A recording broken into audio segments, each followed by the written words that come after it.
The sting operation news, सत्याचे दुसरे नाव, अन्यायावर लेखणीचा घाव। गोंदिया जिल्हा दौऱ्यावर व गोंदिया येथे 15 ऑगस्टला ध्वजारोहण करण्यासाठी आलेले कौशल्य विकास मंत्री मंगल प्रभात लोढा यांनी गोंदिया तालुक्यातील तसेच महाराष्ट्रातील शेवटचे गाव जिरुटोला या ठिकाणी येऊन मंत्री लोढा यांनी गावातील लोकांची रात्रीच्या वेळेत भेट घेण्यासाठी पोहोचले व गावात छोटीशी सभा घेऊन यावेळी मंत्री लोढा यांनी गावातील आदिवासी बांधवांना विभाजन विभीषिका दिवस बद्दल माहिती दिली।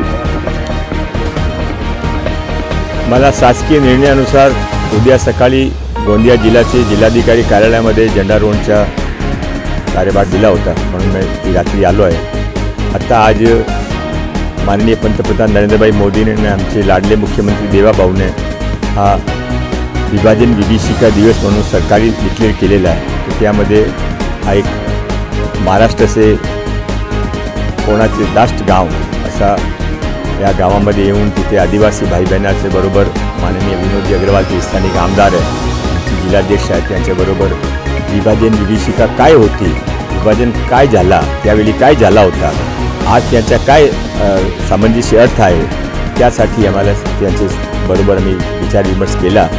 आम्हाला आता आनंद आहे की उशिराने पण इतकी मोठी संख्येमध्ये लोक जमलेले आहेत। पूर्ण राज्यामध्ये आमची ते जे विशेष तौरमध्ये जे ITI आहे स्किल डिपार्टमेंट, त्याने सर्व 417 ITIमध्ये आज आणि उद्या डिव्हिजन विशेष कार्यक्रम ठेवले आहे। प्रत्येक ठिकाणी एक अधिकारी जाऊन किंवा काय विशेषज्ञ जाऊन आपला व्याख्यान लोकांच्या समोर मांडणार। Sunil Kawade, the sting operation news, Gondia.